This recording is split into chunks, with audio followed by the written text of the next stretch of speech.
Hi, it's Lizzie. For those who know me, I am an early childhood educator. And I said that God sent me into that field. And I can tell you, I love it. I'm learning so much. So I've tried some strategies on my children and I can see good results. I'm very excited about that. And everything that I'm learning, I want to share it. I don't want to keep it with me. Because we said all the time that as parents we don't have guide, we don't have manual, we have nothing. Literally, they don't give you as parents anything. But now as educator, what the amount of resources and information that I have to learn to care for other people's children, I say it's outrageous that they don't give that same opportunity to parents who would love to have those information. That's why I'm here. I'm here to share the thing that I have learned because I don't want to keep it for me. And then when I will pass, then nothing. I say, no, this is so unfortunate. So many times it happened like that. People wants to keep their knowledge. Don't keep your knowledge. We have to share it. And if it can help someone, and if someone can take that information and do better with his or her own family, that is great. This is very great. And this is the goal. Today, I'm going to share with you what I've been learning about trauma. I didn't know that I would love that topic, that subject so much. Trauma. What is trauma? And I learned so much.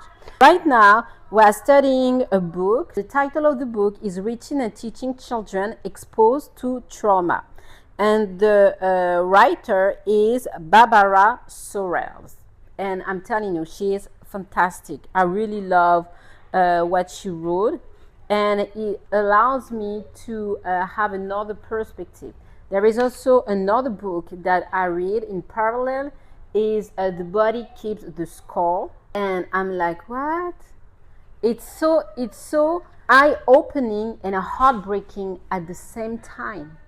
Wow, it's beautiful because we talk about trauma.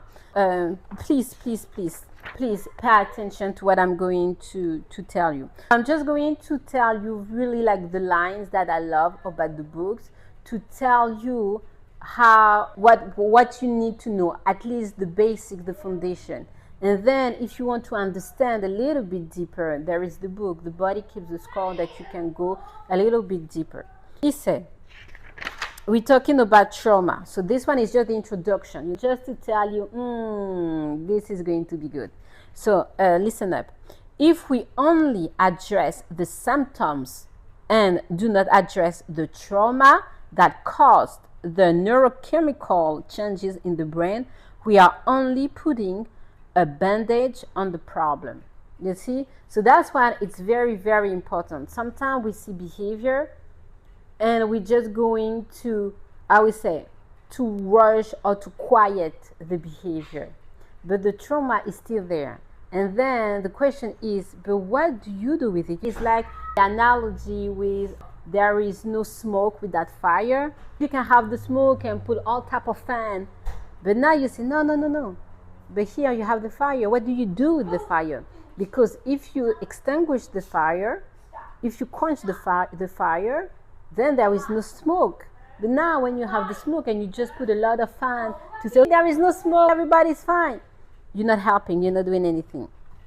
Let's continue. Then he said, it is the ongoing daily interactions with loving, emotionally responsive and caring adults, be they a teacher, a caregiver, an aunt or a grandfather, that bring about healing. You see? And this part, I love it because most of the time trauma can be caused by another human being. But then healing, most of the time, is gained by another human being. You see?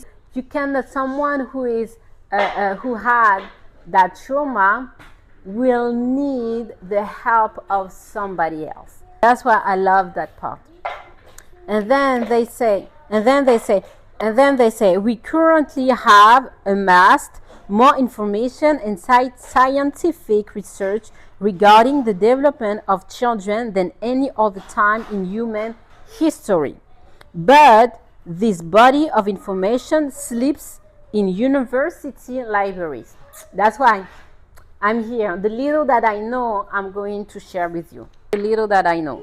Then she talked about her, and I'm going to read that part and then we're going to be done. She said, I began my teaching career caring for 4 years old in the inner city in one of the most violent areas of DC.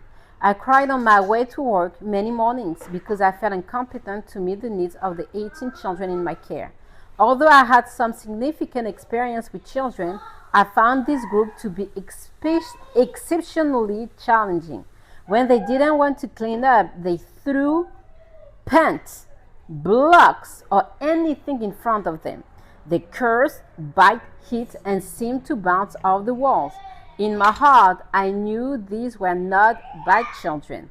They were children who had seen more violence and trauma in their short lives than many others will see in a lifetime. This one, you see, is so powerful because it shows that even at 4 years old, because we talk about early childhood, even at 4 years old, 3 years old, they can still witness scenarios that will bring trauma.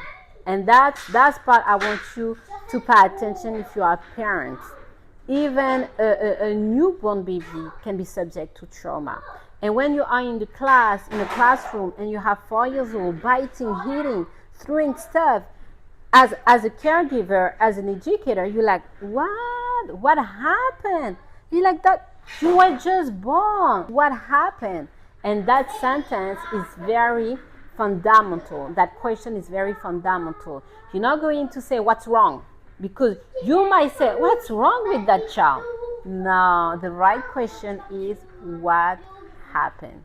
And when you know when you know the background, it can be so heartbreaking because that child is only 4 years old. 4 years old, even 3, even 1 year old. That's why it's so important. I'll give you more information later. Thank you. Stay tuned.